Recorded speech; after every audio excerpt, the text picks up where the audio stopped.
Medyo nagkakagulo po sila ngayon sa chess world dahil po yan kay Grandmaster Magnus Carlsen at sa FIDE mismo. Ano bang meron?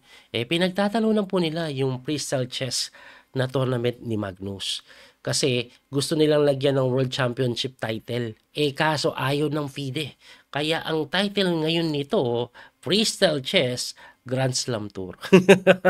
Ayan na po yung title at ito po ay nagsimula na. Meron pong 10 player bigatin. Si Magnus, Fabiano Caruana, Lebon, Hikaru Nakamura, Abdo Satorov, Ali Reza, Sindarov, Vincent Keimer, World Champion Gukesh at si Grandmaster Vladimir Fedosov. Yan po yung 10 kasali ngayon. Ngayon, ano ba format nito? Random chess po ito. Labo-labo yung pyesa at meron silang tinatawag na round robin stage na kung saan 10 player po na yan maglalaban-laban. Ang time control 10 minutes plus 10 seconds increment at pag ikaw ay nakapasok sa top 8, mapupunta ka sa knockout stage. Yung pinakamababang dalawa, laglag na agad, eliminated. Ngayon, kakatapos lang po ng 5 laro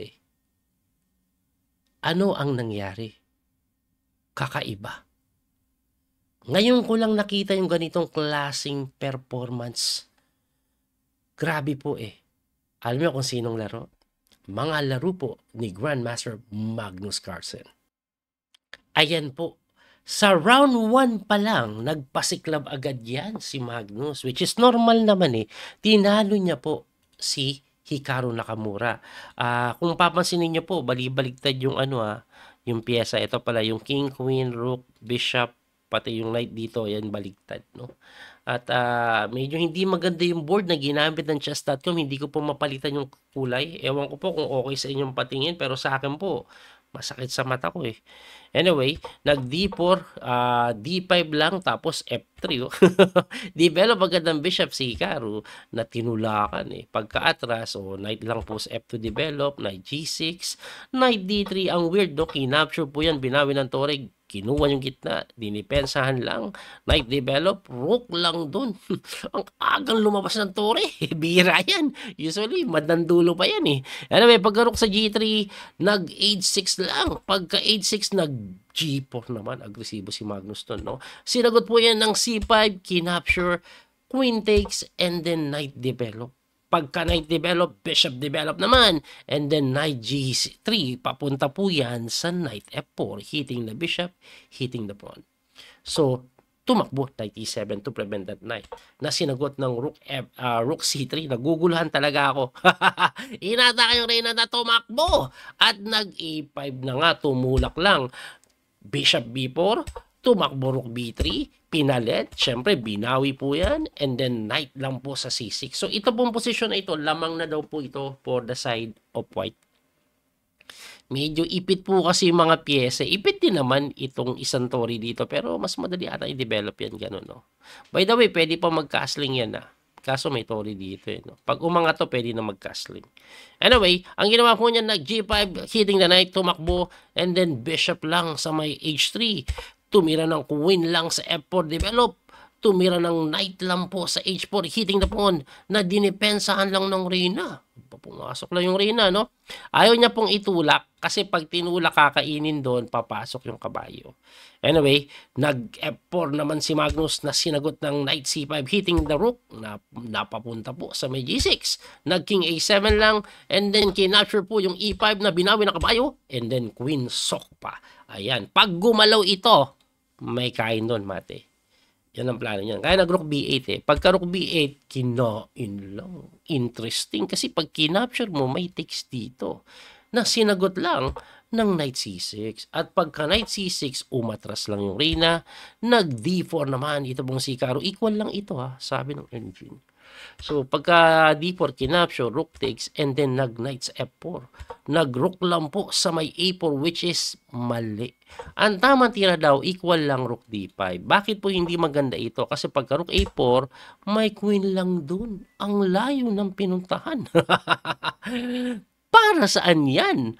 Aba, siguro, later on, pwede pong pumasok dito yung kabayo pang suporta yan. Ngayon kasi magtataka ka, coach, di ba may rook takes A1. Tapos pagkabawi mo, wala bang sacrifice dito, coach, oh? Kasi libre to eh. Wala, titirahan ka lang daw ng rook F6. Tapos ang mga threat po niyan, pwede po siyang gumanito. Di ba? Pwede din tumalon dito, may pressure doon. Ayun. Anyway, balik po natin doon sa nangyari. Ang ginawa is nag-win sa may D8 na mas mali kasi may queen G1. Nangisay, Nangisay, bakit? Kasi pag gumalaw to, may discovery. Kaya napilitan po yan, mag-queen sa may D5, depensahan. Pagka queen D5, nag-B4 na nga. At mapipilitang gumalaw yan, no? Pero hindi pa gumalaw. Chinek muna, tumakbo, at saka lumapag doon. Ibig sabihin, pagka pawn takes, wala na, isang pyesa. Hindi po kasi maiwas Hindi po maiwas yan. Pag umiwas po, lagi may capture discovery. Yun ang nangyari. So, pagka tira doon, wala na, winning na to. Pumasok pa yung Reyna ng gugulo, baka makatabla. Inatakin ng Torre, kinapture, nag-king move. Naku, mali pa yung king move. Ito na naman si Magnus. Balik natin, Ang simple lang daw ng tira, rook B2. Pag chumek ka daw, king B1. O pag chumek ka ulit, nakakatakot sa check ng check, king A1. Pag chumek ka ulit dito, harang. Maubusan na ng check. No? Yan daw kung gusto mo magpilit, sabi ng engine. Pero mahirap Ang pinili ni Magnus na king move. Ngayon, ang king move mali. Kasi sisimplihan lang daw, rook A8, tapos papasukin. Ano pa? Pero ang tinira, nag-knight takes A5 di naka C6 with a check discovery. Nag-king move. Tapos queen G3 check. Tumakbo nun. Sinagot lang ng rook C3. Nagpunta nun yung Reyna na mali. Ang tamang tira, queen D1. Ano kayong diferensya? Ano ba nangyari? Pagka queen B1, may knight doon. Okay. Kasi ang ganda ng depensa nito May depensa na doon. May depensa pa dito. Diba? May silbi na siya kaya queen D1 para walang ganyan bantay sarado. Anyway, nag B6 lang po yan. And then pumasok yung Reyna doon. Pwedeng chumek sa ilalim. And then chinek muna siya. Umangat. Umatras. Okay, wala na bang check? Ano ba mangyayari pag tinadtad mo pa ng check? Pag chinek niya, knight B3 lang. Ayun, maubusan din pala ng check. At eto po yung threat kaya pala, nag-knight back na lang. Antindi ng knight back. Binibigay Pag kinapture mo naman, may kain dito. Tapos bantay sarado to. Okay, so walang check sa D8. Kaya doon chumek. Kaso pagkaangat, tinirahan lang ng knight B5 na pa-resign, mga sir. Bakit na pa-resign? Kasi may capture. Check. Ayun. At yan po ay completely losing na.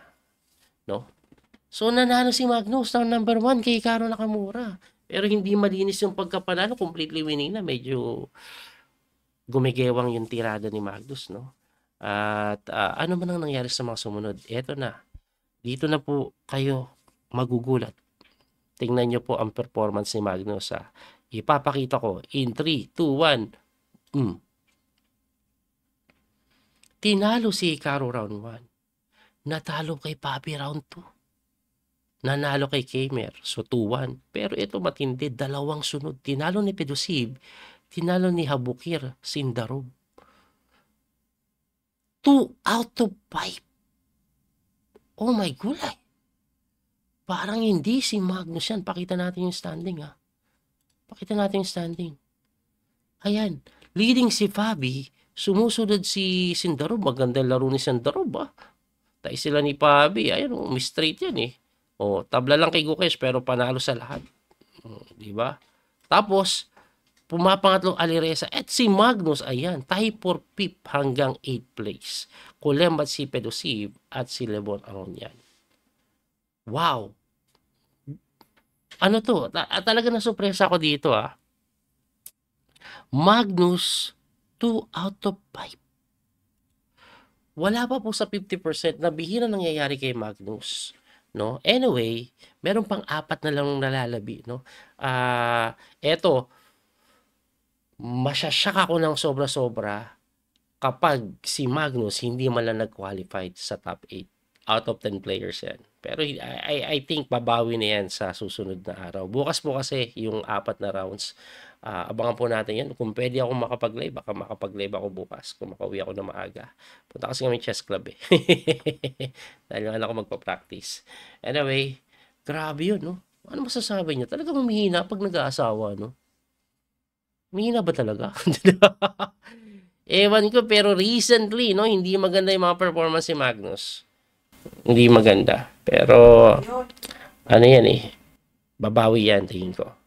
Abangan natin. Muli ito po niyo, Coach Pili Master Daniel Causo. Hanggang sa muli makikita. God bless po. Bye-bye. Thank you sa support. Sumasagot ka ba? Nag-record ako? That little mouse, 'cause I'm an albatross.